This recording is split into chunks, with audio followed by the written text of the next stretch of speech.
Probably 5 years ago. And like I just saw something out of the corner of my eye, but I couldn't move.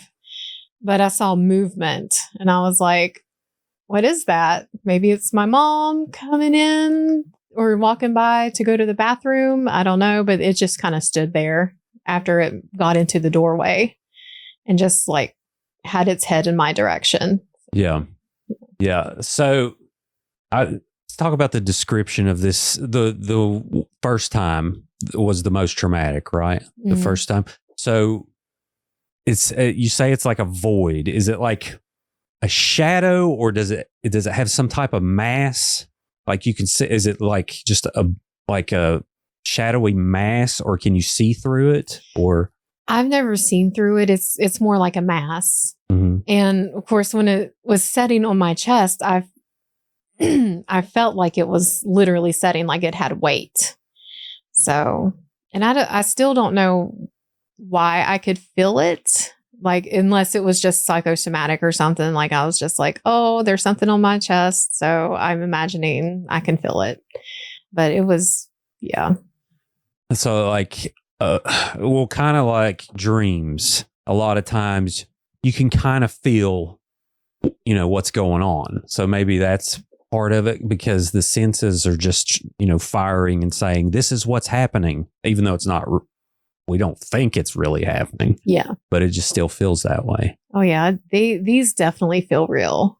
So, because it's not the first time I've had like a weight on my chest during one of these episodes where it feels like a weight on my chest and I just can't really breathe very well. Right. Yeah.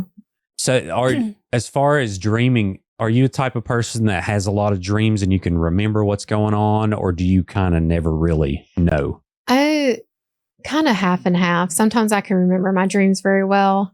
Sometimes I'll wake up in the night and I will write them down in my phone on Notepad. So the next morning I wake up and I'm like, oh, I did dream that. Okay. So it's not a memory, hopefully. Yeah. Because I can have some wild dreams. Sure. So. Do you consider yourself a creative type brain? Yeah, I am an author. So yeah. Tell me about writing. So, what do you write about? I do horror and I dabble in paranormal romance. So that's my main thing. I've been published in a few anthologies with the paranormal romance stories. So, and they're just sweet Hallmark type stories with ghosts and witches and werewolves. So it's cool. Well, I'm excited. This is so I try not to dive too much into each guest, and I'm pumped to talk about this. I have so many questions. So, how do you create an idea? Like, where do you start when you're writing a book? It's like, okay, well, I know I want a werewolf to be in this one, and maybe a vampire, or how? Like, what's the creative process on doing that? I just will have an idea. Just be like, oh, what if this was a corporeal ghost that came to her ex-lover, and he didn't know she died? Like, what story is there? So I'll just kind of outline it and just like brainstorm it. I have like little notebooks just full of notes.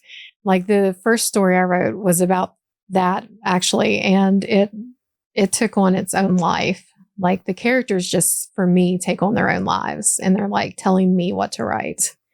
It's pretty cool. How cool. So that anthology series, what's it called? It's called Bones Hollow, and it is available on Amazon. That's the only place it's really at.